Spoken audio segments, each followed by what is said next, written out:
It's with great pleasure that I enter in your house today. We are back to the moment of the teaching, and the number of the teaching is the number 3. And the title is The Quran is false, but the Torah is the true one.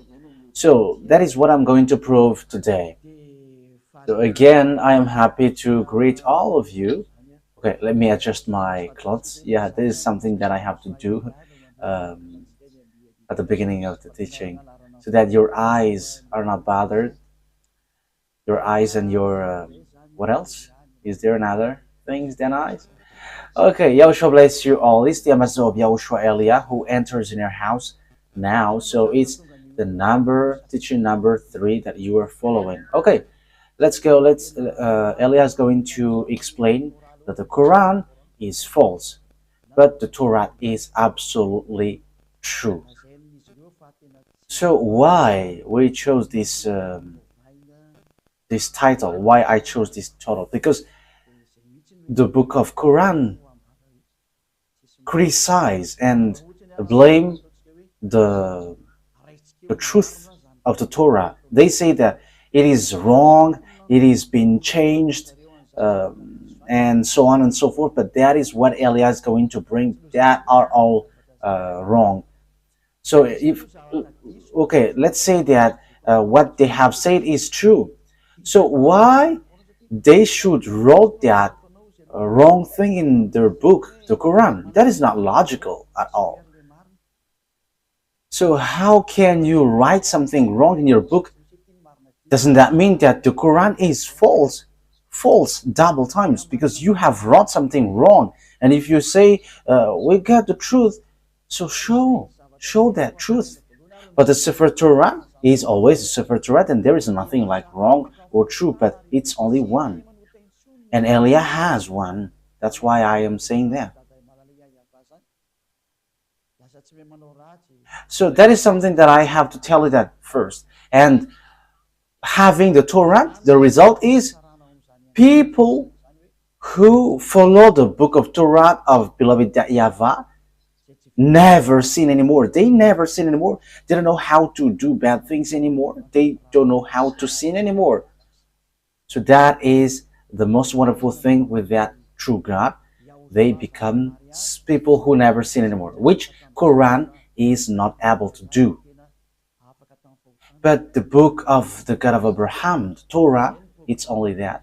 Who can do that? Because it's in there that who point out YAHOSHUAH, the son of Mary, and those who follow YAHOSHUAH, the son of Mary, never sin anymore, and they are washed away from their sins. They don't know how to commit sin anymore. And that is the program of the God of Abraham. So that people never sin anymore. So that people don't know how to sin anymore, and they are saved completely, because it's that sin which made the face of the God of Abraham hidden.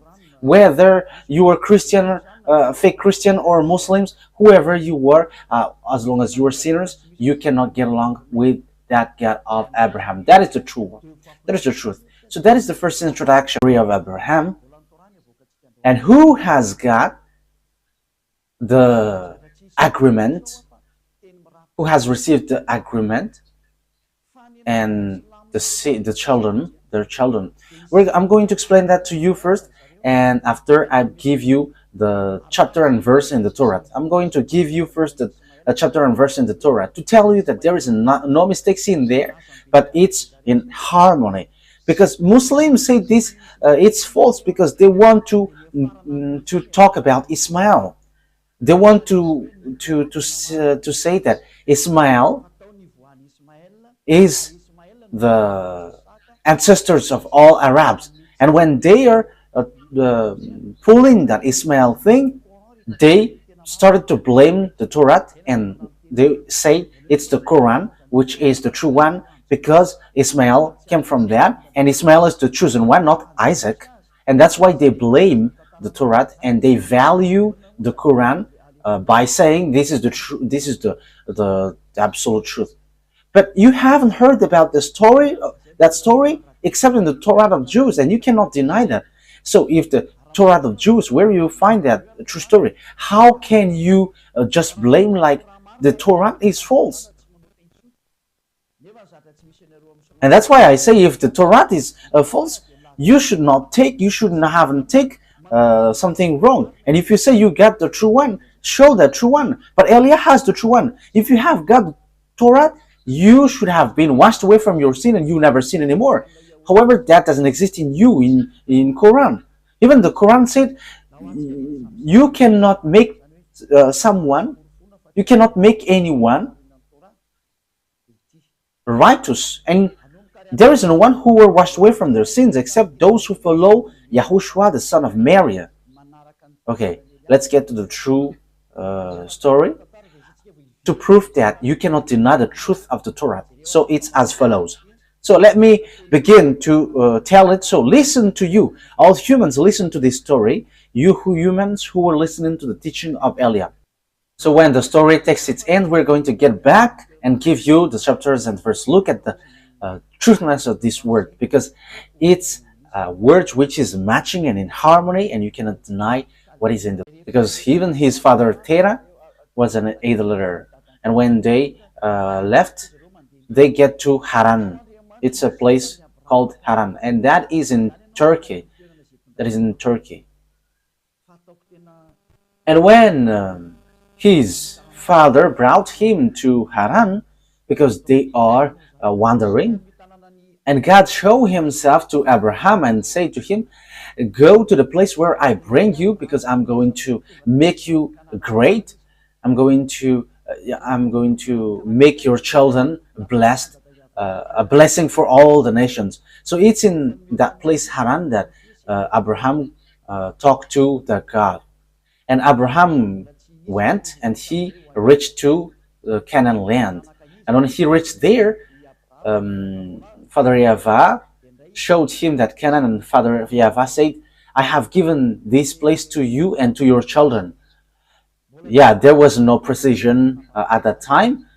Which children? Because Abraham gave birth to two sons. One is Isaac and one is Ishmael. He hasn't got children yet. That declaration has been given to him. And after they went to Egypt, because there was a terrible famine and there is nothing that they can eat. But in Egypt they can find something to eat. So Abraham went to Egypt and he found Hagar there, because he went there in Egypt. And when the famine has gone away, Abraham went back to Canaan. And when he went back there, he dwelled in Hebron, in a place called Hebron. So that it's where he ended his trip. So when that story that I have told you was finished, God said, it's through your children that all the blessing for all nations will come. But he hasn't got children yet at that time. So he was like, who will receive that blessing? However, I am already old. And Sarah took Hagar at that time. And she said, because we cannot have children, and we got a slave woman, so have a child with her, and when you got child from her, is going to inherit. So Abraham asked God, let Ishmael be alive in you to get that inheritance, as you have told me that it's through my children that all the blessing will come up. So Father YAHVAH said, no, your son Ishmael is not going to inherit, but it's through your son, your own son Isaac, that all the blessing for all the nations will come from. So that is a conversation between God and Abraham. So when time has come, Isaac was born. Yeah, because Ishmael was already born before. And it's Isaac that God. Okay, wait.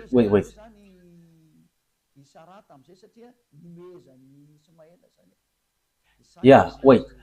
As Isaac grew up, so there was a like circumcision and things, and Sarah was really angry because Ismail loved Isaac with that preparation. So Sarah was angry and she said, "Kick this slave woman and her son out because the son of this slave woman cannot inherit with my son." And Abraham was so sad hearing that word. However, God said to Abraham, "Obey to what Sarah said, because it's only in Isaac, it's only the children through Isaac that my agreement goes through." And that's how Abraham kicked out Havilah. Havilah is it's above, it's in the northwest. I mean, it's northeast from Israel, and the shore is near next to Egypt. I'm going to give you the picture. And that is how the story went through Isaac. And when the time has come when Ismael was not there anymore because Sarah has kicked him out, so it's when there is no Ismael anymore that God has brought um, Isaac in a mountain to test Abraham. Okay, kill your son if you like me. So it's logical that God did that because he wants to make sure, as Abraham was an idolater, if he dares. So the God of Abraham saw that he really loves Isaac, and he didn't let him kill his son, but replace him to a sheep. And God said, "Because you haven't protected your son, your only son." Yes, God has said only son. So he considered Isaac as an only son.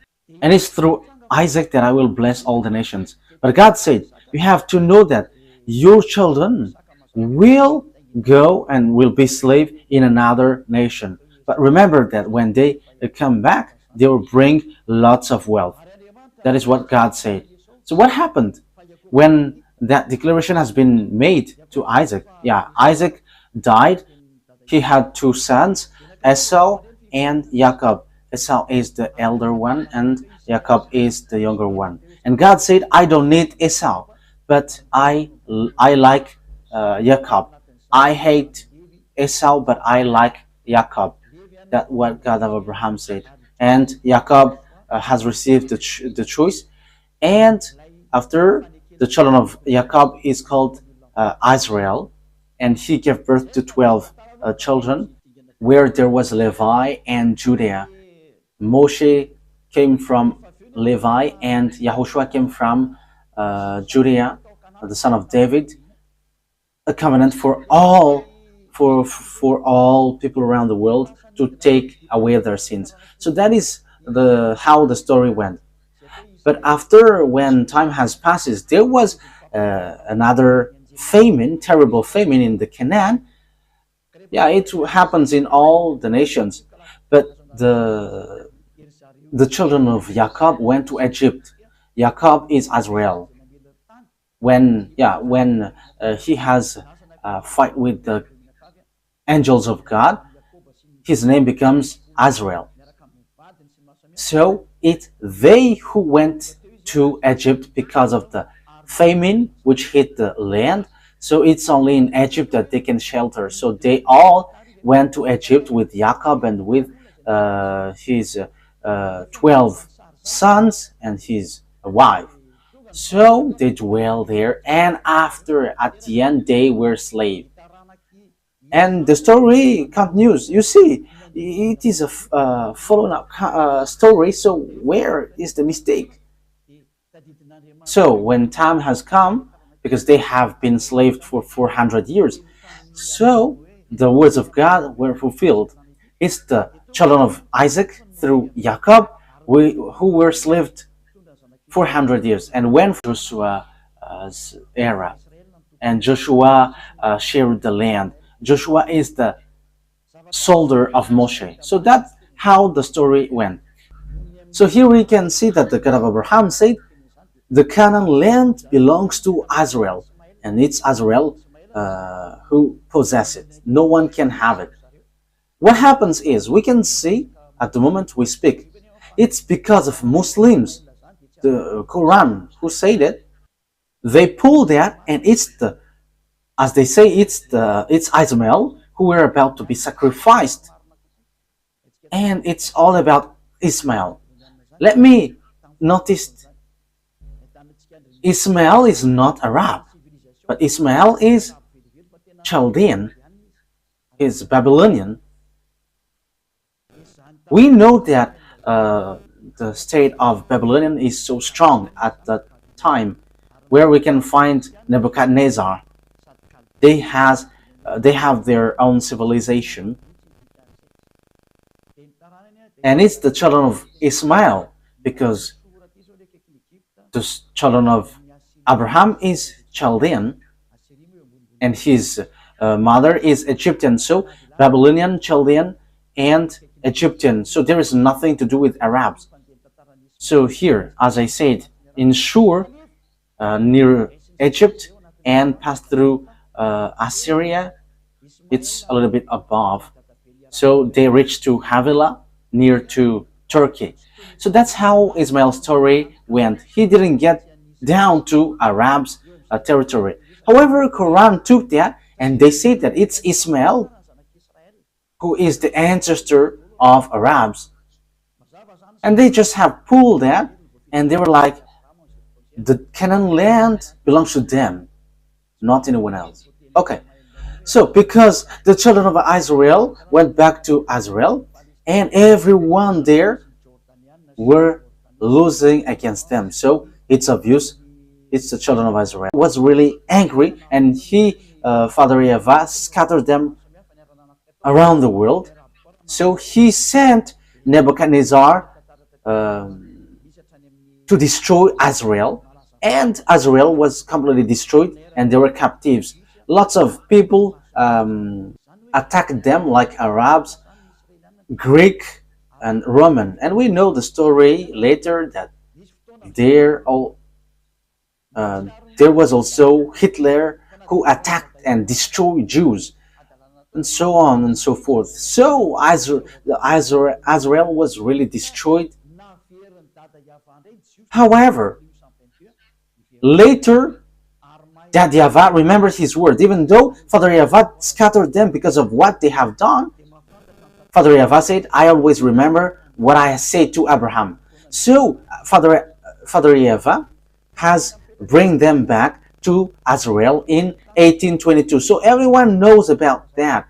Those who have learned history and geography, they know that the Jews were gathered and established in their land in 1822. So the question is now, why they were brought back to their land? Because that is the words of God of Abraham, whose name is YAHVAH. And when they were brought back there, Jeremiah the prophet said, protect them like a shepherd protect their flocks. So NATO, American, has protected them when they reach Canaan. And that is what happens at the moment. And Palestinians cannot touch them. Palestinian who becomes Muslim. So Muslim cannot touch them. That's what happens. I cannot say Arab Muslim because they're not Arabs, but they become Muslim. That's what happens.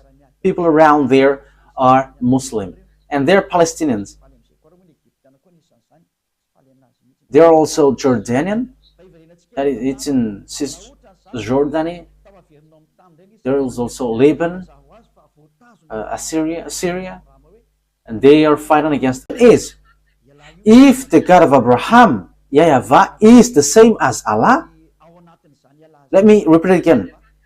If the God of Abraham, YAHVAH, is Allah for Muslim, because they say that Allah is the greatest one, and in Allah that there is YAHVAH, the Almighty. So according to what they say, the God of the Arabs engulf all the gods, and even YAHVAH, the God of Abraham, is engulfed in Allah. That is what they think, but that is not the truth. So according to them, if people call YAHVAH, it means Allah. But if Allah is YAHVAH, why do Arabs fight against Israel when they get back to their land? Why Muslims fight against Israel, as children of Israel? But they fight one another because Allah and YAHVAH cannot get along, so they're not agreeing each other. So if these two descendants, children of Israel and Arabs, has only one God, I will explain after that. Ismail is not Arab. Those who say that are wrong. If we say that these two descendants have one God, the same God, the God of Ismail, that you think is Arab, but that is not the truth. But the God of Arab, who gave the Quran, if the God of Arabs is the same as the God of Jews, YAHVAH, Muslim and Israeli should not fight each other, because they're worshiping one God. So why do they fight each other? But they're fighting each other until now and non-stop. Israeli and Muslims, Arabs. That means that the God who brought the children of Israel are different from the God of Arabs. They are completely different. But you Muslims forced it to be the same, because you have stolen the story, the teaching in the Sefer Torah, because you want to be the descendants of Ismail. So that is how it ended up. So answer the question: if Allah, God of Quran, and YAHVAH, God in Torah, are the same, if they are the same, why do you fight? Why don't you accept that the land of Canaan is yours? That's why you were fighting against Israeli. But Israeli, children of Israel, they are fear by protecting their land. Whoever touched their land, they're hit. They hit. I am not protecting them, but they have despised Father YAHVAH. If they haven't despised Father YAHVAH, maybe something else has happened. But okay, that is the story and the truth of the words to prove to you that the Quran is false, and that is different, completely different from the Torah, because they're fighting each other. However, beloved, that YAHVAH brought the children of Israel to the Canaan. So if that YAHVAH is the same as Allah, why Father YAHVAH fight against Allah? Allah, the God of Arab, Muslim, why do they fight? They fight because Allah is not the same as YAHVAH. They're not equal. But Allah is the God of Arabs in the Quran, which is already false and fake. But YAHVAH is the God of the Jews, who justifies his word until now. The Canaan land belongs to them. So it's obvious Allah is false. Allah is fake. But YAHVAH is true. Because it's about a swindling. It's just swindling the words of the God of Abraham. It doesn't match with what they said, which is in the Quran. You see, if the God of Abraham and the God of the Quran is the same, they should not fight, because you cannot deny what is inside of the Torah, because it is said the word is made for the descendants of Abraham. So if he put Israel there, so they should not fight. But they fight because the God of Muslim is not YAHVAH but Allah, and YAHVAH is the God of Israelite, and they cannot accept because this land belongs to them. And Arabs cannot deny that until now. That is the proof that YAHVAH is the truth, and that YAHVAH is the mightiest, because they cannot fight against Israel until now. And the Quran is completely false, because what they said, like Ismail inherit Canaan, that is not logical. But and now Israel is really established, and until now. So Quran is completely false, because the words of God didn't get to the Quran, like in Arabs got the Canaan land, but the Canaan land belongs to Israel, and even Israelites get back to their land in 1822. So it's been 200 years ago. It's 200 years ago. So as conclusion, to finish the long words, it's obvious that the words of God is true.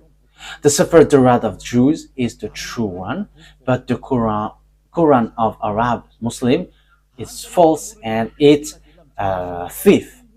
And the dangerous thing is they have erased the words of God in the Torah, and they have created a new book. We're going to talk about them. And when they created that book, they ordered people not to look in this Torah, because as they say, it's an ancient book, and they should listen to the new prophet, not the old prophet. You Muslim cannot deny that. You are like, you should not listen to the Torah, because that is an ancient one, and do not listen to the elder prophet, but the prophet of Arab, you should listen.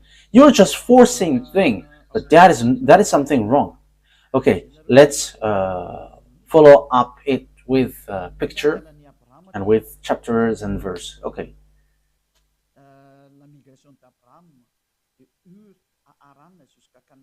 Okay, I'm going to show you pictures, and it's after then that you... Okay, here is the way of Abraham. The migration of Abraham, to Haran until Canaan. So it's with these red lines that he went through. Yeah, make it in a full screen, because it is cut. Okay, move it to the right, move it again. Okay, that's it. So it gets to I. So he started from Babylon, which is called Ur. So he left there, and he went to Haran, and he then went to Canaan. So with this red arrow. So that is how Abraham went through this way. So when he went back, let's say, after he went to Egypt. So let's see, where is that place?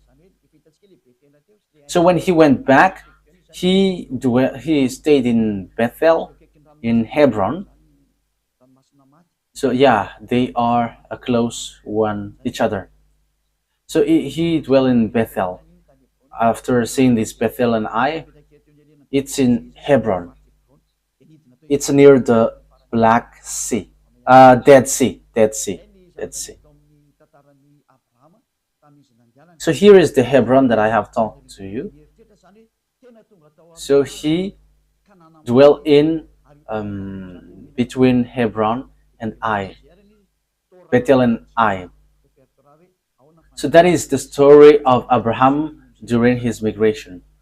So he really reached the Canaan land, and it's the Canaan land which is given to him and his descendants. So let's take a look at the Sefer Torah of the Jews.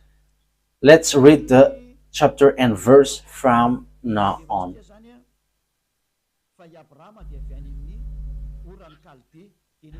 So you can take down this chapter and verse to explain the true words. We're going to see that Abraham is from the Ur of Chaldea. Genesis 11:31. Genesis 11:31. So you take down when that story is clear. Yeah, it must be told as story so that you understand well the thing.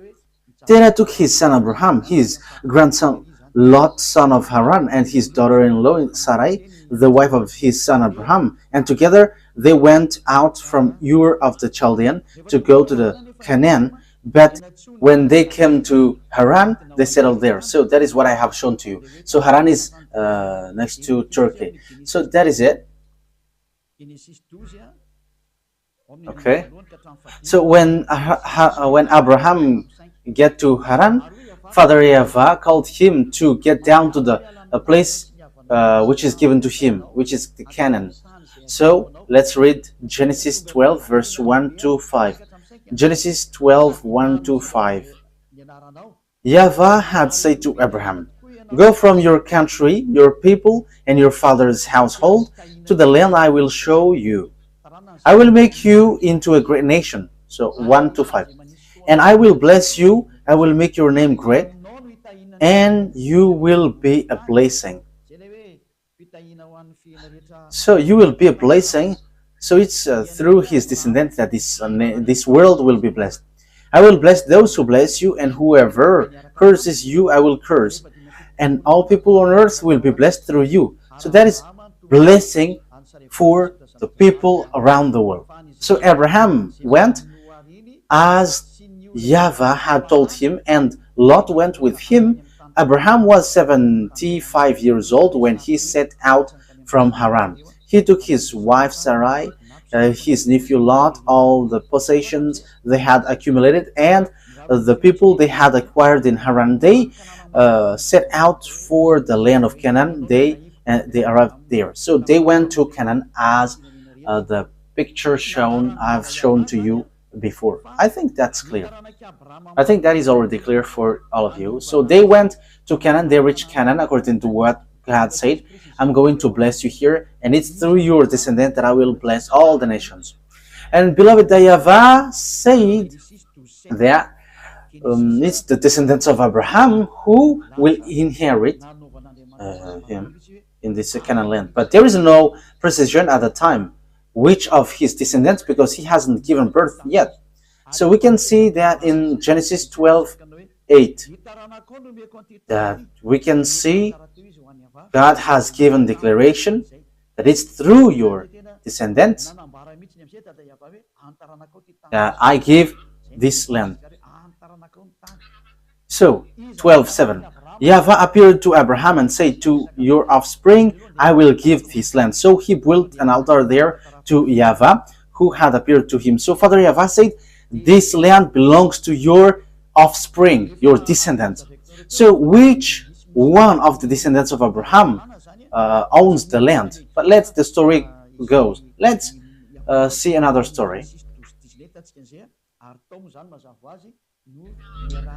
So according to what I have explained to you, after there was famines at that time, and they went to Egypt. Abraham went to Egypt. It's in Genesis 12:10 that we can find that, and it's in Egypt that they were with Hagar, and they made Hagar as their slave servant.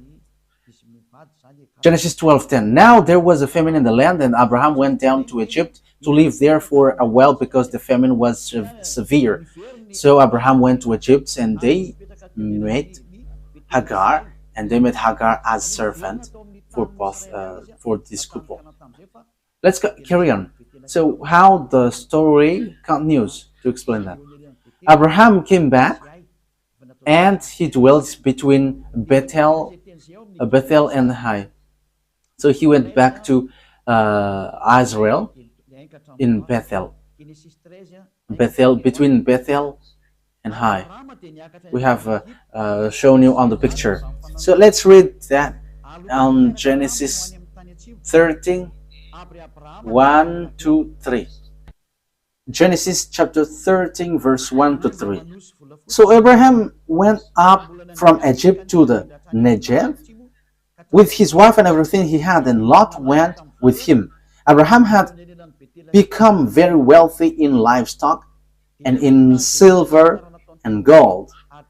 From the Negev, he went from place to place until he came to Bethel, to the place between Bethel and Ai, where his tent had been earlier, and where he had first built an altar. There Abraham called on the name of YAHVAH. Now Lot, who was moving about with Abraham, also had flock and herd and tent. So now it says that they went between Bethel and Ai. That is what I have told you just earlier. And at the end they went to Hebron.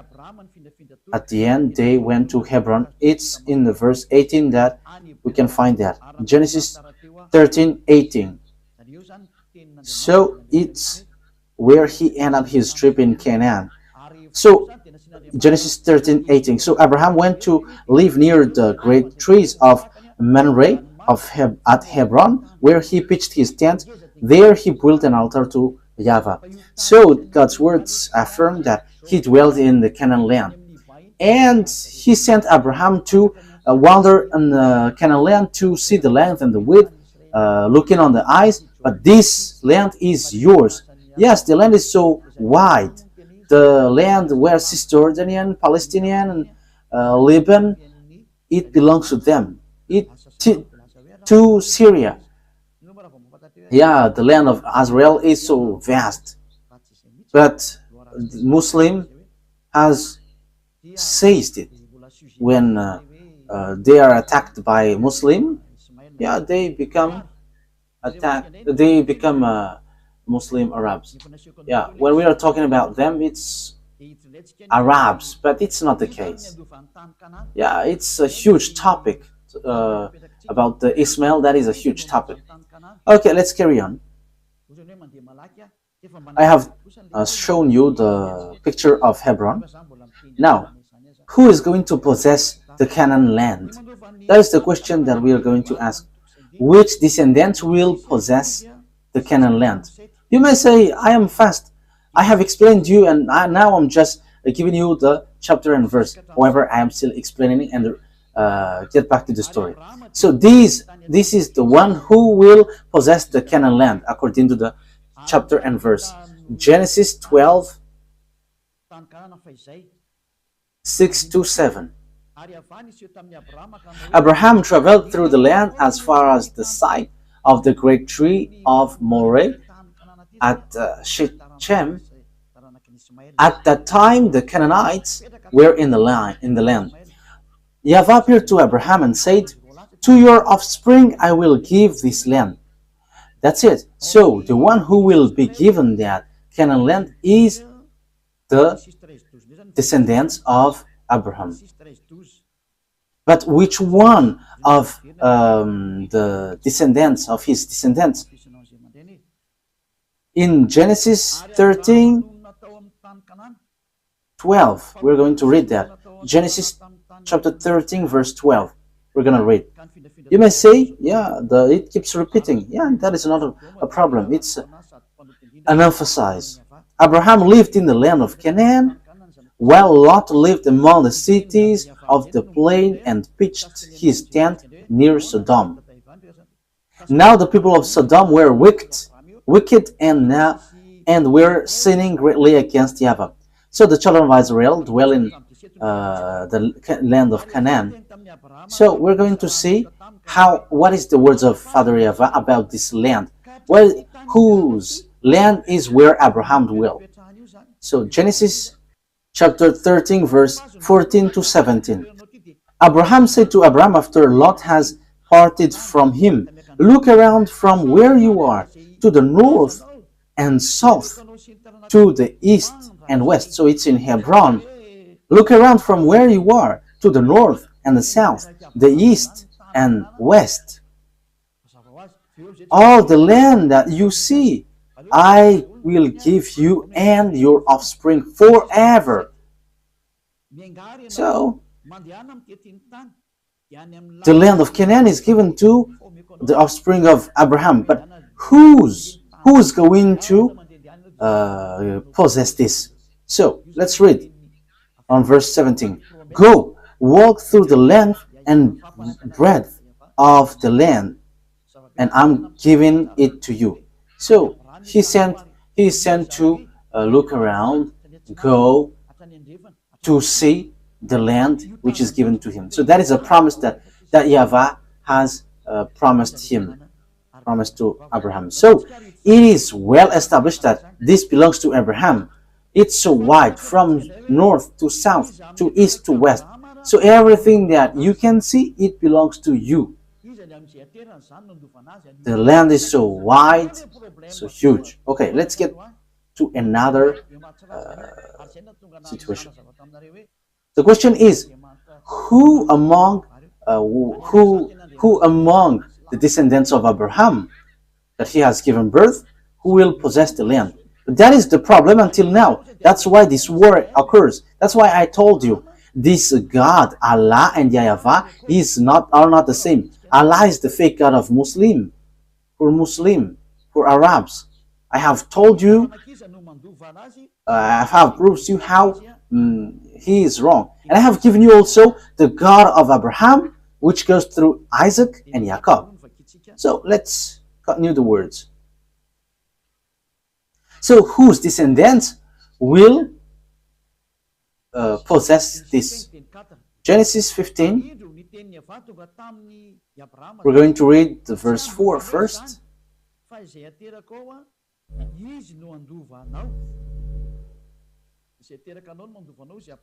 Genesis chapter 15 verse 4. Then the words of YAHVAH came to Abraham.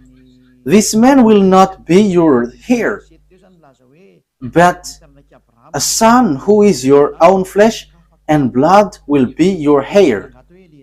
And which verse I said? So Genesis 15:7 said that it's the descendants of Abraham will take this as possession, will be his heir, not someone else. Yeah. We're going to read the verse 2.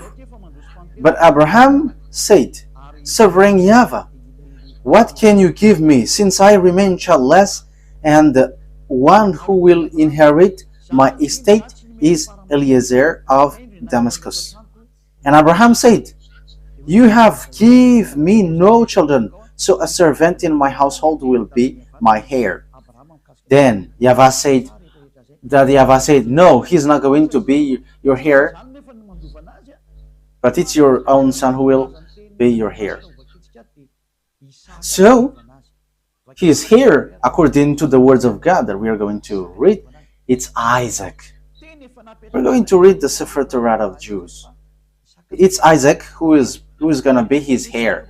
So God has established well that it's Isaac who is going to be your heir. Genesis chapter 17, and which verse? 19, verse 19. We're going to read, and 21. Genesis chapter 17, verse 19 to 21. Then God said, Not at all, but your wife Sarah will bear you a son, and you're going to call him Isaac. Okay, let's read from above. Verse 17. Abraham fell face down. He laughed and said to him, Will a son be born to a man 100 years old? Will Sarah bear a child at the age of 90? And Abraham said to God, If only Ishmael might live under your blessing. Because Ishmael was already born. Then God said, No, your wife Sarah will bear you a son. At the time, Sarah hasn't got a son yet. And you will call him Isaac. I will establish my covenant with him as an everlasting covenant for his descendants after him.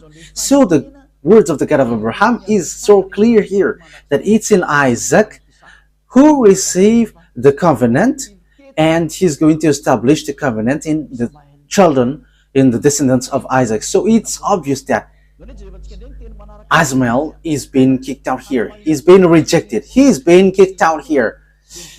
Let's see another words about that to justify the words in Genesis chapter 21. Wait a moment.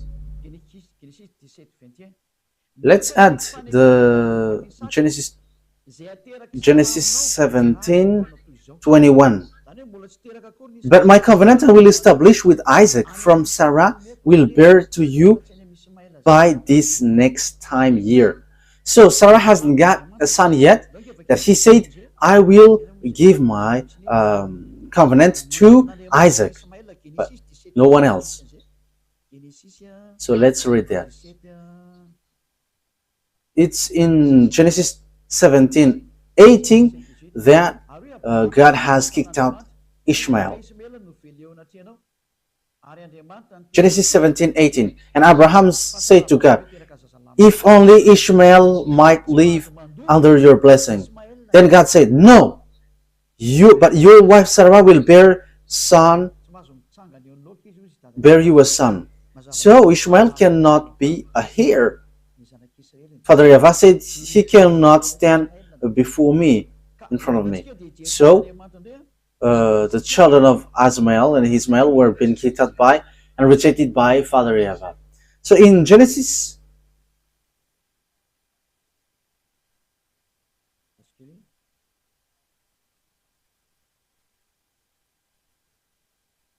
wait a moment.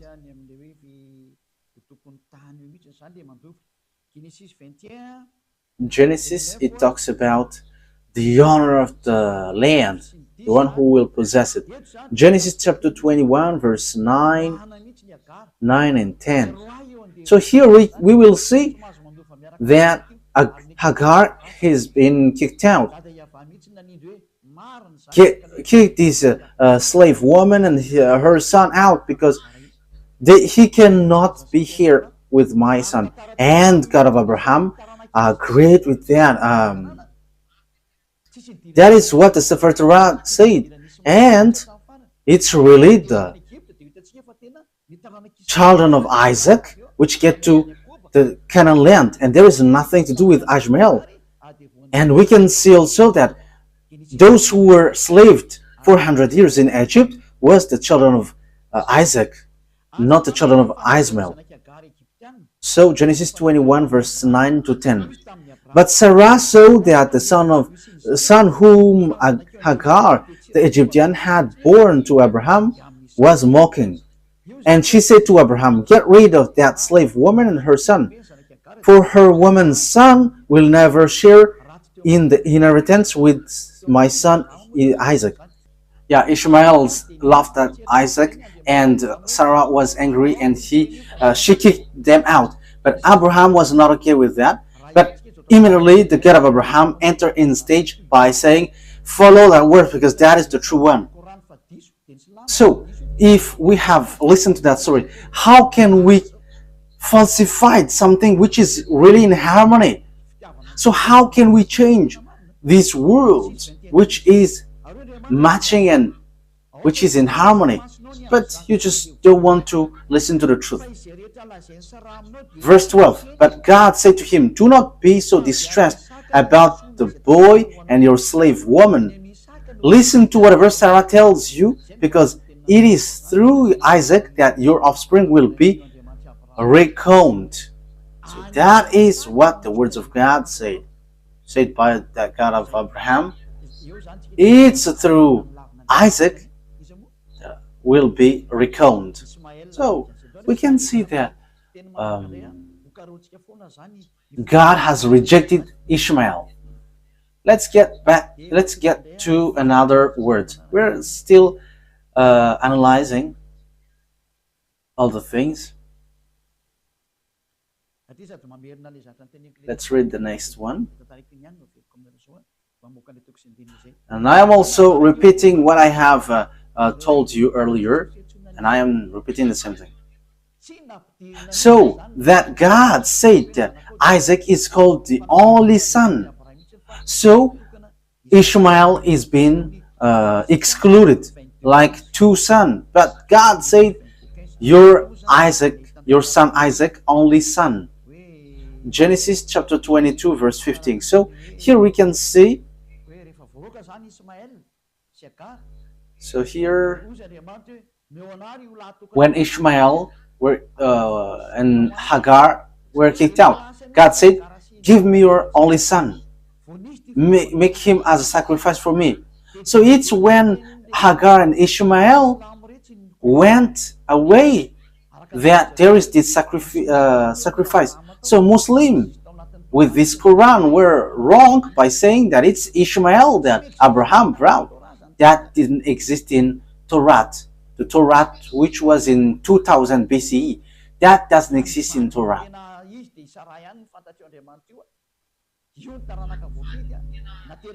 But the real wife is Sarah, and that is the chosen offspring. And it's through his womb that I accept, and it's Isaac.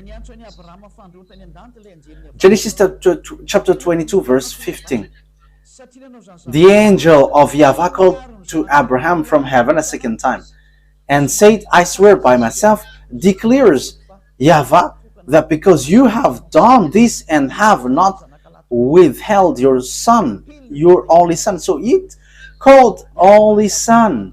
So it's only Isaac who is the only son of Abraham. So the God of Abraham, whose name is YAHVAH, has rejected and kicked out about Ishmael. And it's not in the dashboard of the God of Abraham. And according to the Sefer Torah of Jews, don't let him in. Yes, that is really clear. Let's get to another explanation, as I have given you earlier, but I'm giving it to you little by little. So God has given declaration. It's through the descendants of Isaac that all the blessing of all nations will come from.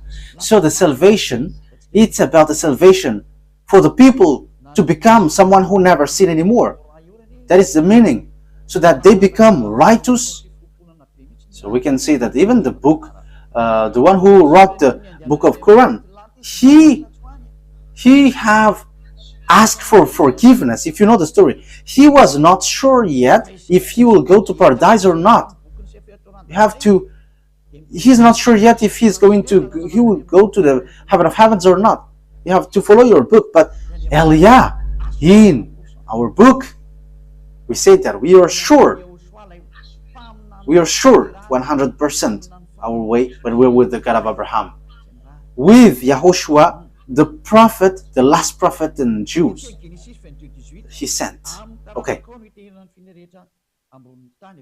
Let's read Genesis chapter 22 verse 18. And through your offspring, all nations on earth will be blessed. Let's repeat that again.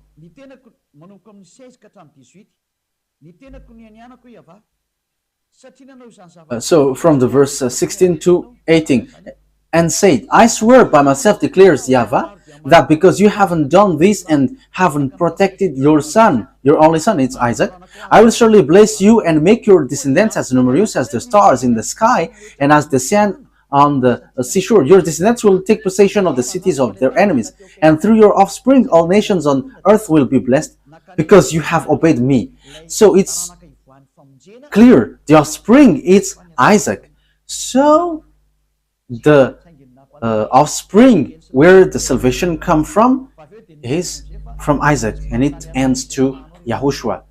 The saddest thing is Muslims accept YAHOSHUAH, but after they say you must follow Arab's prophet. That is surprising. However, there is nothing to do with Arab's prophet till the end. But it's obvious. The war in Israel, that is the proof that the Jews and the Arabs cannot get along. So YAHVAH and Allah cannot get along. But YAHVAH justifies his word till the end. And his word cannot be stopped till the end. And YAHVAH is not Allah. Allah is not YAHVAH. They are completely different. And the true one is the Torah, not the Quran. Yeah, we're going to get a little by little, but I always repeat that. Okay, let's carry on. We are not getting to another word. The offspring which will receive the blessing is the offspring of Isaac. Genesis chapter 26 from the verse 3 to 6. Genesis chapter 26 verse 3 to 6 to 5.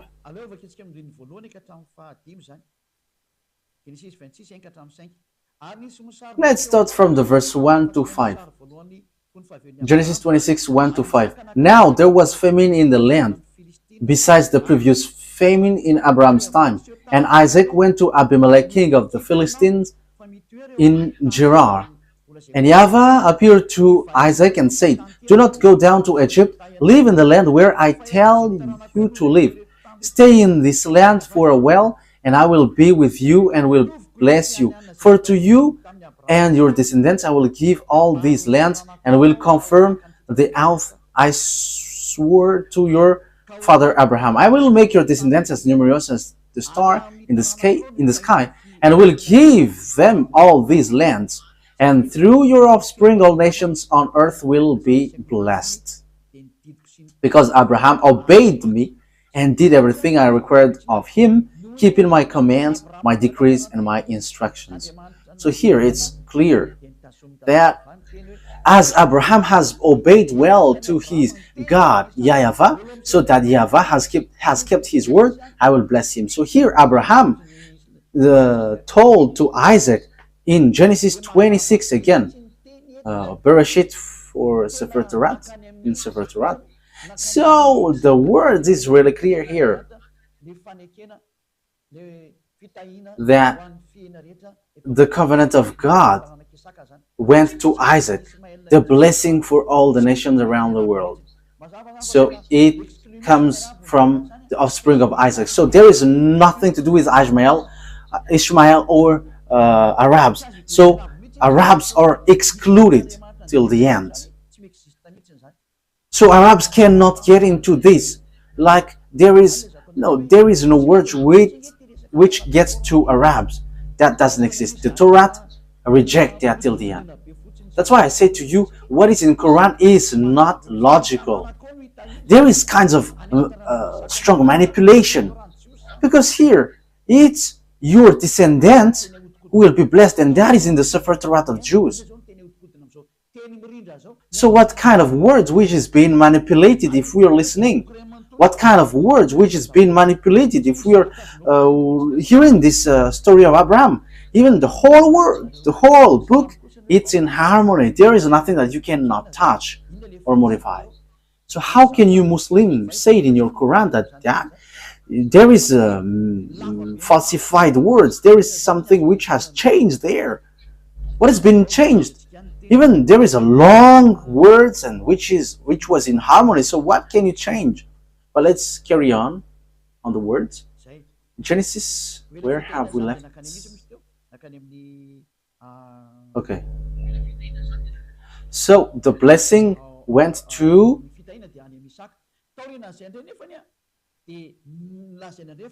the blessing was in Isaac. So after then, it was said that blessing went to Jacob. So that all the blessing of nations went to Jacob. So let's take a look at the story of Jacob. Genesis chapter 28. Genesis chapter 28.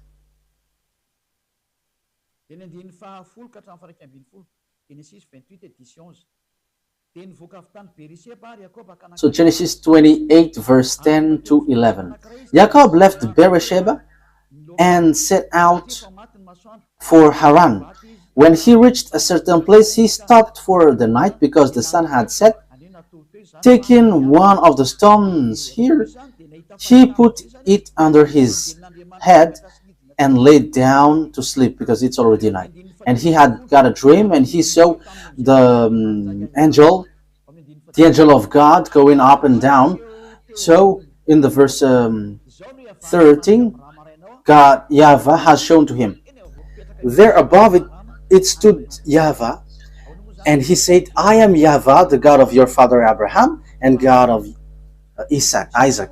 So how can you say that this is falsified?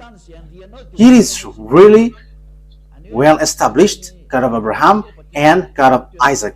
So it's the book of the Jews, you cannot touch it. So it is said, I'm going to give you, Jacob, this land.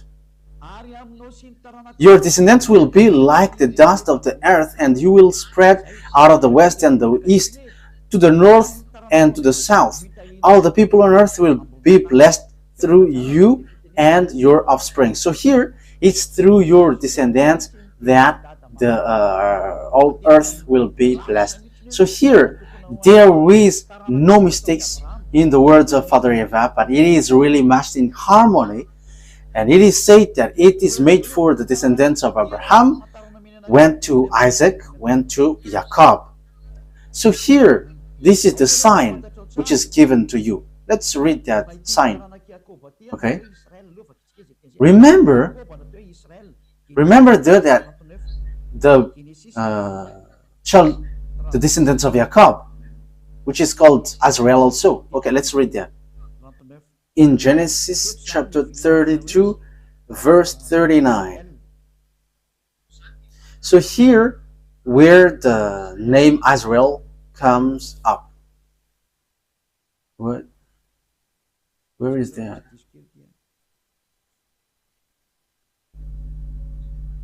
Wait a moment, there is a mistake.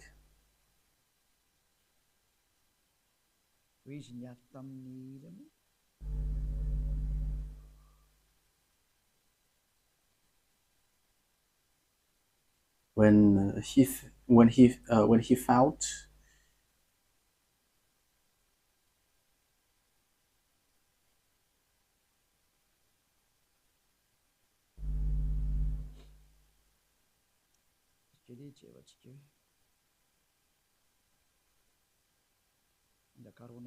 wait a moment, we are looking for it.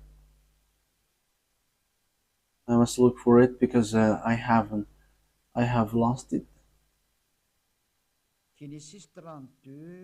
Genesis chapter 32,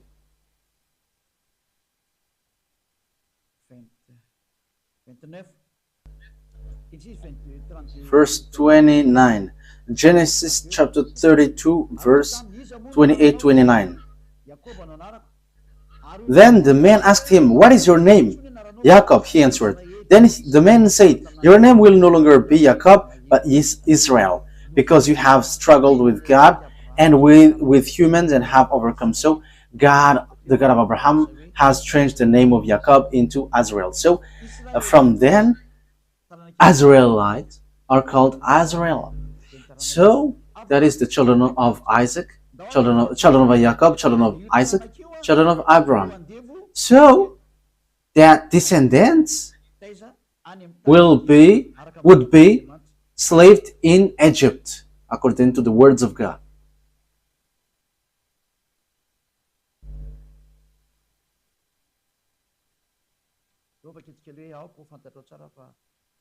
Okay, let's see where there is a passage saying that your descendants will be slaved during 400 years. Genesis chapter 15, verse 13. Genesis 15:13. So the descendants who will inherit will be enslaved with 400 years. So these are those who were enslaved in Egypt. Then YAHVAH said to him, "Know for certain that for 400 years your descendants will be stranger in a country not their own, and that they will be enslaved and mistreated there."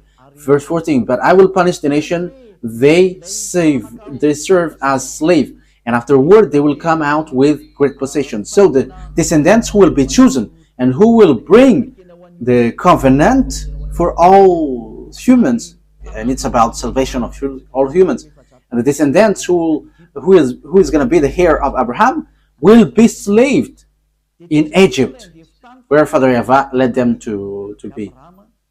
And those descendants are the descendants in Isaac.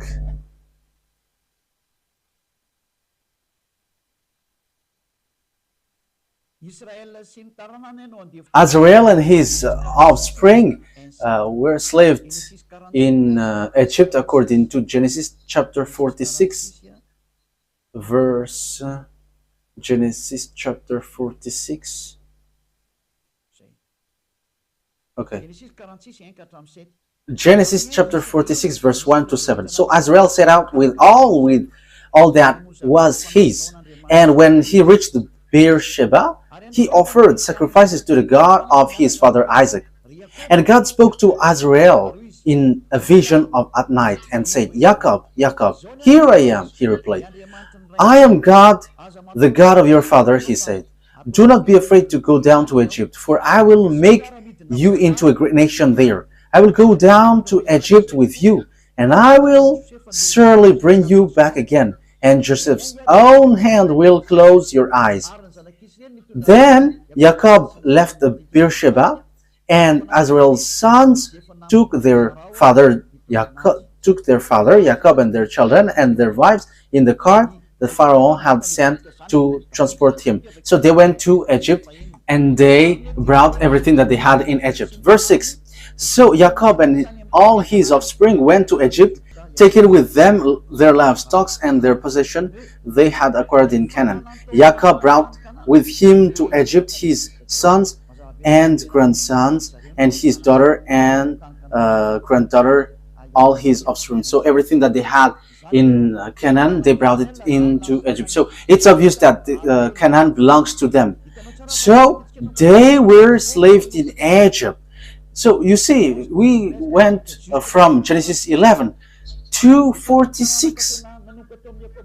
So the offspring to Jacob to Azrael proves the truth of the words of the God of Abraham. So which of them are falsified according to you? And you may say the Sefer Torah is being corrupted, and we don't need to listen to that anymore, and we have to listen to the new words in the Quran. You see, that is all wrong. However, when we dive into the story, the Arabs cannot get into this story because there is no blessing for Arabs in.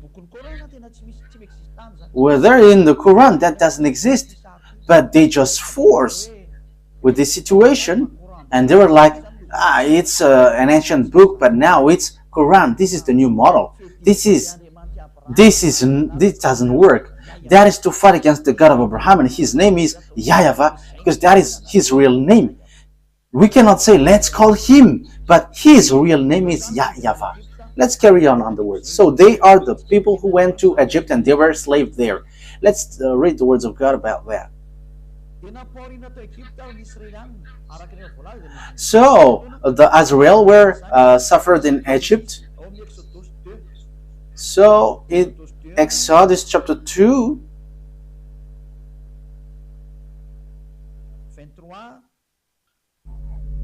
(23 to 24).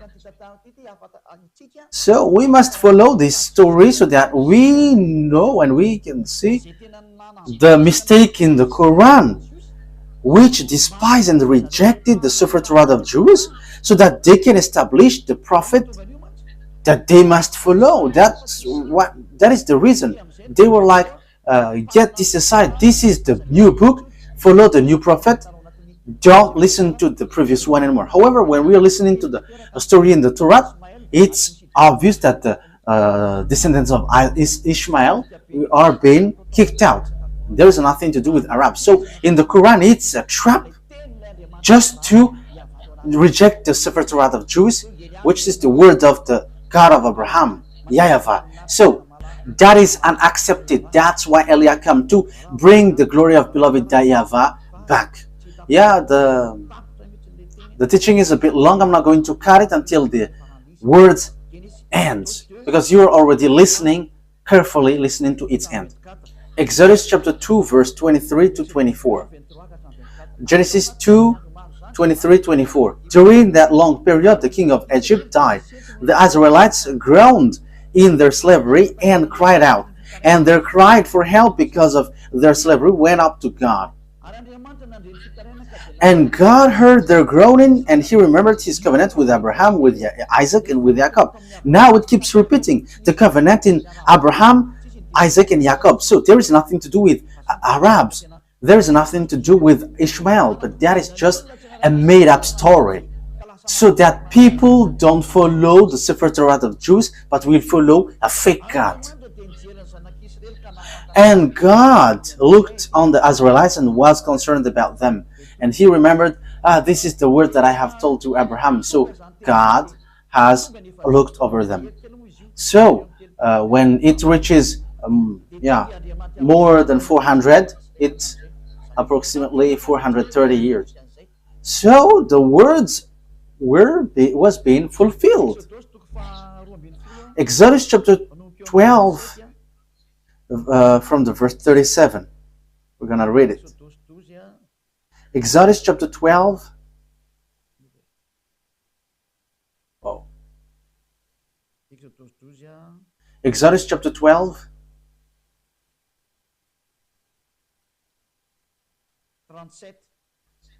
Verse 37.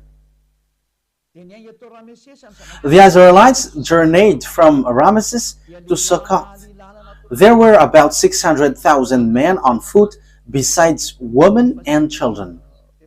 Verse 40, where is it? Verse 40. Okay, let's read from here. Verse 40. Now the length of the time the Israelites people lived in Egypt was for 30 years. And at the end of the 430 years, they, to the very day of YAHVAH's division, left Egypt. So the 400 years was an approximative date. Maybe people will criticize that this is not precise. You cannot force God with time. But when he said 400 years, that he will not give you precision. Even one day for him is 1,000 years for humans. So how can you make precise time for that? So it's here. This is the people who were enslaved in Egypt, and God has brought them out of Egypt and brought them to the Canaan land. And the children of Israel get to the Canaan land as Joshua has led them there. Let's read that.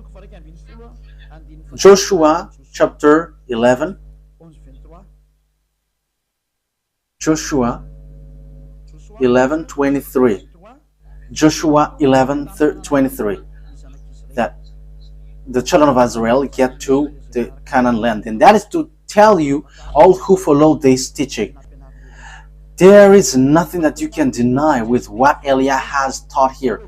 But the words of salvation was in harmony. The program of Father YAHVAH to save people in Israel.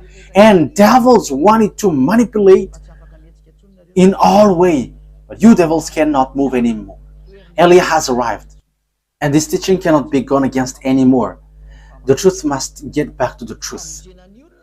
And the salvation of the people, because everyone are to be saved. Arabs, English, Chinese, African. Elia saved them all. Elia saves. That's why Elia brings back this word to save you. Okay, let's carry on. Joshua 11:23. So Joshua took entire land just as YAHVAH had directed Moses, and he gave it as an inheritance to Israel according to their tribal division. Then the land had rest from war. So there was no war anymore,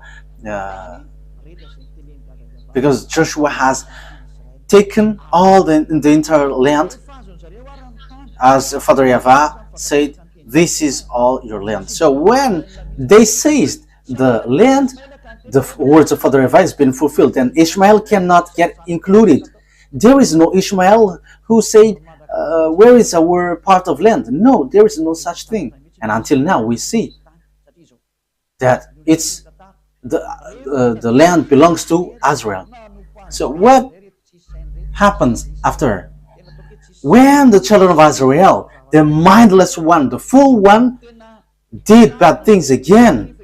I say fool because after seeing these things, they should not betray God. But they have betrayed God and they worship Baal. Okay, let's read the words of God.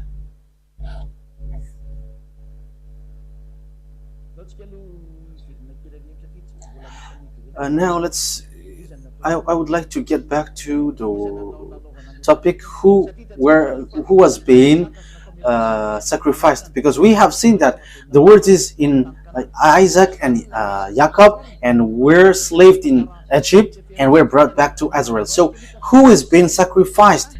And until now we can see that the land belongs to Israel. So who is being sacrificed in the Mount Moriah? Because it's the one who is being sacrificed there who possessed that word, and the one who were slaved who received that word. So the descendants to be blessed are those who were slaved. So it's Isaac who is being sacrificed in the Mount Moriah. Genesis chapter 22, verse 2. Genesis 22, 2. Then God said, take your son, your only son, whom you love, Isaac. So he is the only son. And go to the region of Moriah, sacrifice him there as a burnt offering on a mount I will show you. So that is what Muslims reject. So how can we reject that? But they just change it into Ishmael. If Ishmael was there, why they were not slaved in Egypt? And why the descendants of Ishmael were not slaved for 100 years? But there is no descendants of Ishmael, but they just pull it like they're the ancestor of Arabs. But Arabs, they are in the south. Ishmael is Egyptian. He is above there in Israel. So there is nothing to do in Arabs. So verse 16. So it's these descendants who receive.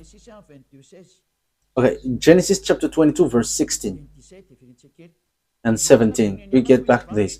And said, I swear by myself, declares YAHVAH, that because you have done this and have not protected your son, your only son, I will surely bless you and make your descendants as numerous as the stars in the sky and as the sand of the seashore. Your descendants will take possession of the cities of their enemies. And through your offspring, all nations on earth will be blessed. So, it's obvious the words is true. And the descendants of Abraham in Isaac, that there was the blessing. So, Isaac, it's in Isaac that all the words are fulfilled. So, it's Isaac who are being sacrificed. It's through the descendants of Isaac that all the nations are blessed.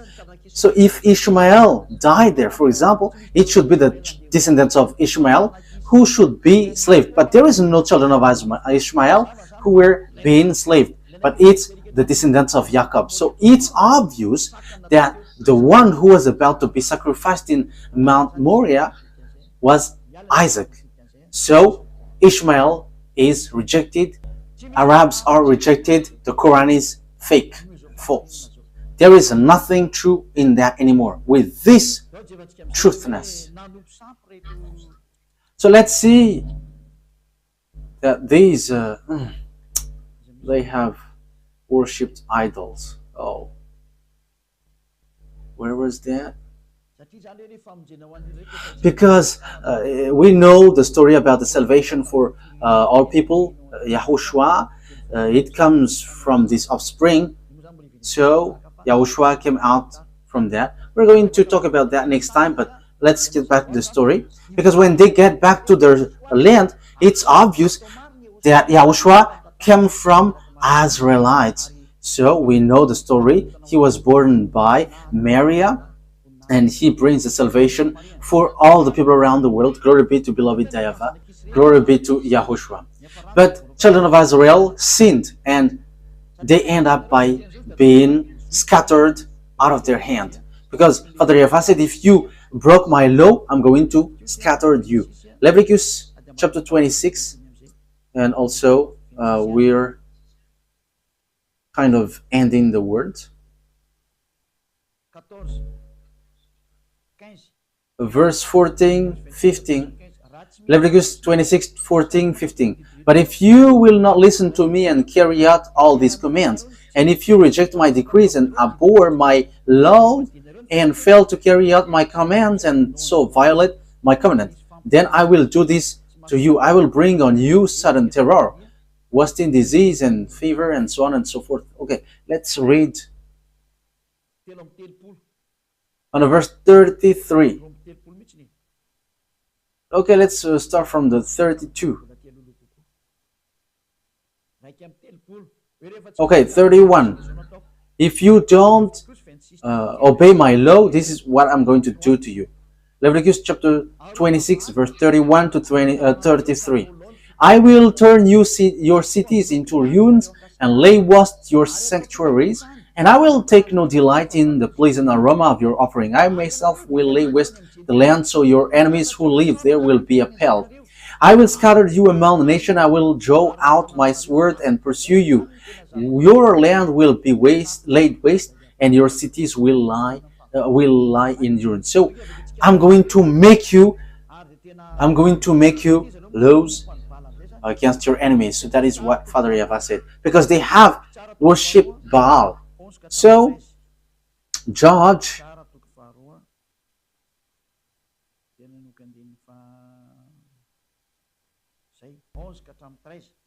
Okay, Judges chapter 2, verse 11 to 13. We're going to continue to 14 if it's okay. Then the Israelites did evil in the eyes of YAHVAH and served Baals.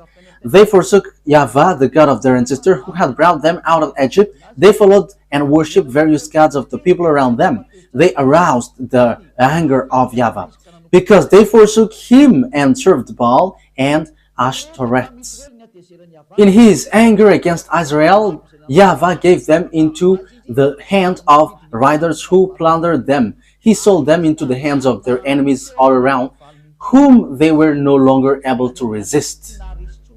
So that's it. The children of Israel didn't win anymore, but they were destroyed. So the book of Leviticus chapter 26 were fulfilled according to the words of Father YAHVAH. I will destroy you. Okay, so the words is fulfilled. Let's continue the word so that you can see that it continues. So when later then we're going to continue. Nebuchadnezzar the king entered in stage. As it is said, I'm going to scatter you because of your sin. You have worshipped Baal and Ashtoreth. Let's read Jeremiah chapter 25 from the verse 1 to 7. Jeremiah chapter 25 verse 1 to 7. The word came to Jeremiah concerning all the people of Judea in the 4th year of Joachim, son of Josiah, king of Judah, which was the 1st year of Nebuchadnezzar, king of Babylon. So Jeremiah the prophet said to all the people of Judea and to all those living in Jerusalem, for 23 years, from the 13th year of Josiah, son of Ammon, king of Judea, until this very day, the word of YAHVAH has come to me, and I have spoken to you again and again, but you have not listened. And through YAHVAH has sent all his servant, the prophet, to you again and again. So Father YAHVAH has always sent prophet. So prophet brings the words of YAHVAH, and they are Israelites. You have not listened or paid any attention. They say, turn now each of you from your evil ways and your evil practices, and you can stay in the land YAHVAH gave to you and your ancestor forever and ever. Do not follow other gods to serve and worship them. Do not arouse my anger with what your hands have made, then I will not harm you. But you did not listen, declares YAHVAH, and you have aroused my anger with what your hands have made, and you have brought harm to yourself. Therefore, YAHVAH Almighty says this, because you have not listened to my words, I will summon all the people of the north and my servant Nebuchadnezzar, king of Babylon, declares YAHVAH, and I will bring them against this land and its inhabitants, and against all the surrounding nations. I will completely destroy them and make them an object of horror and scorn and everlasting ruin. I will banish from them the sound of joy and gladness, the voice of bride and bridegroom, the sound of milestones, and the light of the lamp. This whole country will become a desolate wasteland, and this nation will serve the king of Babylon 70 years. YAHVAH has beaten them. I'm going to make you captives. So that is accomplished in Jeremiah chapter 52. Let's read that.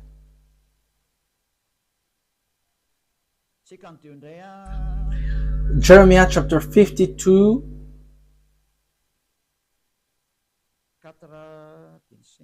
verse 4 and 5. Jeremiah chapter 52, verse 4 and 5. So in the 9th year of Zedekiah's reign, on the 10th day of the 10th month, Nebuchadnezzar, king of Babylon, marched against Jerusalem with his whole army. They encamped outside the city and built siege works all around it. The city was kept under siege until the 11th year of King Zedekiah. So we can see it's what happened next.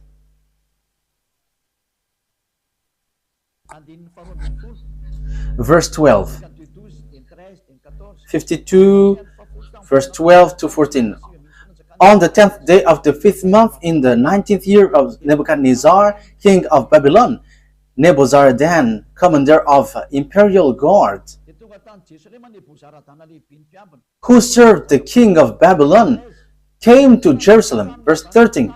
He set fire to the temple of YAHVAH, the royal palace, and all the house of Jerusalem. Every important building he burned down. The whole Babylonian army, under the commander of imperial guard, broke down all the walls around Jerusalem.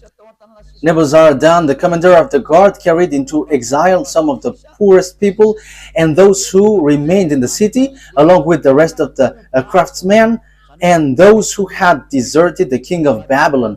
So Babylonians have made children of Israel captives. So the words of the beloved YAHVAH has said, I'm going to make you escape. I'm going to make you captive. So the words of beloved YAHVAH cannot be gone against. So you who are listening, don't fight against him. YAHVAH is different. But Father YAHVAH remembered, because they were scattered, because from then Israel were attacked by people and they were destroyed again. But Father YAHVAH remembered his word to Abraham, and he has made declaration in Jeremiah, the prophet Israelite prophet. He said, "You who have scattered Israelites, gather them back to their land and protect them as a flock." So that has been fulfilled in 1822, and American and NATO protect them now. That is being fulfilled, and the words of prophet is again true. Jeremiah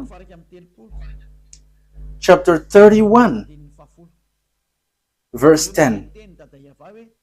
Now the words of Father YAHVAH has repeated, I will always give their land. Hear the words of YAHVAH, you nations, proclaim it in the distant coastlands. He who scattered Israel will gather them and will watch over his flock like shepherd. So whoever scattered Israel, gathered them. So these worlds have gathered them because of what happened to Israel. And now American is the chief, the leader who led the children of Israel back to their land through the League of Nations at the time. So it was in 1822, and they have got independence in May 14th. I don't remember the date. It was a long time ago. Okay, so later, as children of Israel have received independence, so they become country. So the words of Father YAHVAH is being fulfilled. The words is true. The declaration is true. So the words, the truthness of the words is undeniable. So the Sefer Torah is true. Father YAHVAH kept his word, because Jeremiah the prophet, he was in 500 BCE. The words of Father YAHVAH is in 2000 BC, and it has applied in 500 BC, and it has really fulfilled in 1822. The Jews have gathered back into their land. So that is really fulfilled. Jeremiah 31:10. Who can fight against that YAHVAH? That YAHVAH has sent Elijah, so the truth is being brought back. All about him is being brought back. His glory and his truthness. You cannot stop his truthness. All humans must prostrate before that YAHVAH. He is the God. That is the truth. YAHVAH is his name.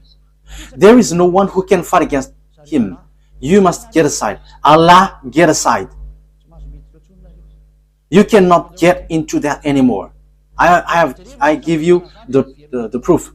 When we are looking into the story, the children of Israel get back to their land. That is the words of the prophet, Israelite prophet. And it's the Israelite prophet that Moses has told. It's a prophet, Israelite like me, that you must listen.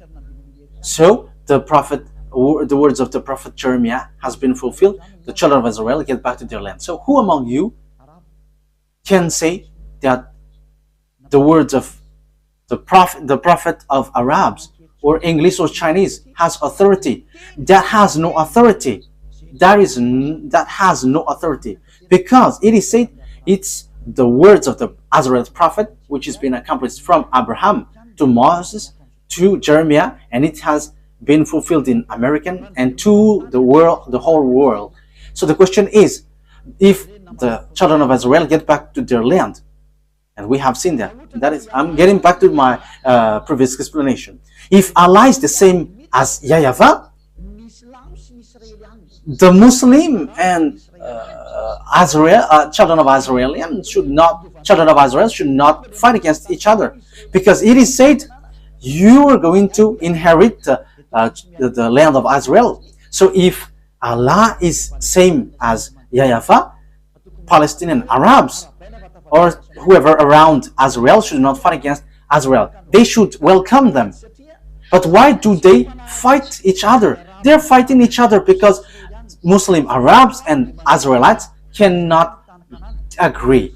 Because Arabs say that the land belongs to them. As proof, they built mosques in Israel, Mosque of Omar, because they say that Ismail has been sacrificed and they built mosque.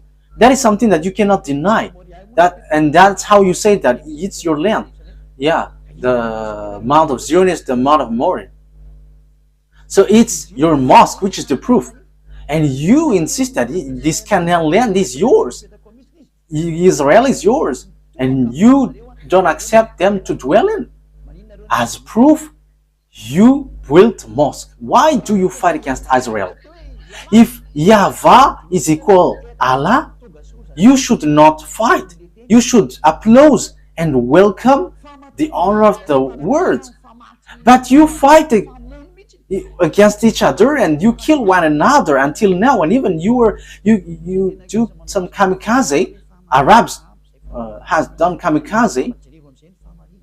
I am telling you, stop that. Look at the truth. Be conscious now.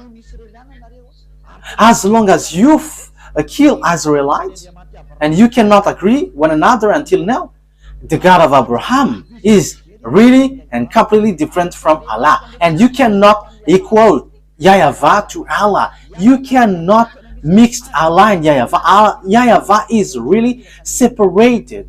And YAHVAH sent Elijah. He sent YAHOSHUAH. And he is really different.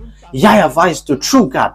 He keeps his word. And when he says all the Arabs are kicked out, the Arabs cannot move. Where is Allah because Allah, the God of Arabs, said Ishmael is the owner of the covenant. But how? Where is Ishmael who get Israel? Even Ishmael is not Arab. You forced him to be Arab, but he is not an Arab. He is not an Arab, but you forced him to be an Arab. The Muslims are Arab, but he is not an Arab. But he is Chaldean, he is Babylonian, and Babylonian is not an Arab, because in the time of Babylonian there is already Arabs.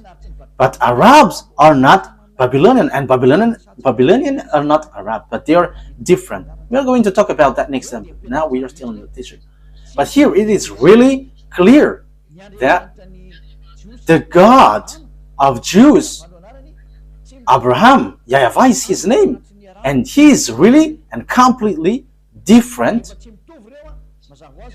from the God of Arabs, whose name is Allah. And when they are different from one another, it's obvious Quran is no longer accepted, but it must be the Torah of Jews which brings the truth. The truth is for the Jews. The Quran is kicked out. The God of Muslim is kicked out and cannot touch this truth, because the prophet Jeremiah has justified the Jews has get back to their land, and now they are back. So the words of God of Abraham is been fulfilled. Glory be to him. The conclusion is Torah is the truth and Quran is false. Allah is not the God of Jews, but the God of Jews is YAHVAH, and he is the owner of the Sefer Torah of Jews, and you cannot enter into that. The rest are just scam. Last thing, Moses said, because we have heard his word, only listen to Israelite prophet, including Jeremiah the prophet. His word is being fulfilled. Deuteronomy chapter 18 verse 15. The prophet that you can listen is Israelite, and you cannot listen to other prophet but only Israelite, and it's only the Israelite prophet's words which are fulfilled and no more. And you cannot listen any other prophet but only Israelite, and it gets to YAHOSHUAH. It reaches to YAHOSHUAH, and YAHOSHUAH didn't change any words, but it is still in the same thing. It's only Israelite prophet that you must listen, and it's the words of YAHOSHUAH. He said clearly, if you accept the Israelite prophet, never sin anymore. So that is the words of that Israelite prophet. And if we are talking about Israelite prophet, the goal of the God of Abraham is to wash people away from their sins. It's not to make people sinners, but the plan of the God of Abraham is to make people someone who never sin anymore. So we're going to talk about that. What is the plan of the God with that Israelite prophet to be listened? But what the prophet Israelite brings, the conclusion is to bring people to become someone who never sin anymore, and they will never commit sin anymore. But Allah, the Quran and Allah hasn't never been able to do that. There is no one who followed the Quran who was in the right way. Everyone who follow Quran and Allah cannot go to the righteous way, because it is written in their book they cannot change people to the righteous. But the God of Abraham can make people someone who never sin anymore and the righteous. That is the real work of the God of Abraham. What I am teaching to you for all of you around the world. Note, mine is love. I want to save all of you humans, whether you are Arabs or English or African, whoever you are. The purpose of Elias is to save you. And if you don't want to be saved, wait for the consequences, because everything has its consequences. I have proved to you. Yeah, our next teaching is what is the word of the prophet and what is the goal of the prophet. Let me give the answer immediately, so that you become someone who never sin anymore, and you don't know how to commit sin anymore, and you will be with the God of Abraham, really, truly. That is his goal, and that's why he sent YAHOSHUAH to save people. But Muslims reject YAHOSHUAH, but they accept something else, which means they keep what they want and they reject what they don't want. You cannot do that. The words he gave is the truth, but it's you who don't know how to go along that, and that's why you say that it's wrong. And all the words are true, and the honor of the words has arrived. And Elia brings the glory of the honor of the words. YAHVAH is his name, and the truthfulness of his word must be brought back to him, and everyone must prostrate before him. All the gods must flee before him, because the honor of the authority and the burning fire has arrived. YAHVAH is his name, and he sent his son Elia, that is his name. Yes, I am his son. Who do you want me to be? When he is the creator, and as he is the creator, he gave birth. And now he sent his servant, bringing the truth, And those who follow Elia never sin anymore. If you want that, follow us. If you don't want, wait for your consequence. And don't criticize these words anymore, because this is not yours. It's not you who are not the honor, who will criticize the honor of the word. But this belongs to Israelites, and we are the honor of the word. Because we are already living being someone who don't know how to sin anymore. And when we don't know how to sin anymore, that is the truth. Okay, that is it. Yahushua bless you. The explanation was really clear that what the Quran has done is scam, because they took the words in the Quran, but the rest they destroyed. That is not good. But in the Torah, there is no mistake. There is no single mistake. And Elia confirms that till the end. And we have proof to justify these words. Those who follow us never sin anymore. The God of Abraham, the God of Isaac, the God of Jacob. Because that is the goal of that God. As long as it's a God who makes you sinners, it's a fake one. So get out of there. You will be lost in hell. You are deceived there. So those who make you sinners, they are fake. They cannot wash you away from your sin. They are fake. But the true one is the one who can make you someone who never sin anymore. And that is the truth. And he has the authority and the power. Glory be to the Almighty. YAHVAH is his name. Okay. Yahushua bless you. I hope that you have received the words. The last conclusion is the Quran is false. The Torah is the true one. That's it. And Allah will never be equal to YAHVAH. Allah is the God of Arabs, and there is nothing to do with Jews. So YAHVAH is the God of the Jews, Abraham, the God of Abraham and Isaac and Jacob. It's a God of Jews, not the God of Arabs. And now they are fighting each other because the Jews get back to their land, and now they are fighting until now. So Allah is not the God of Jews, and YAHVAH is not the God of Arabs.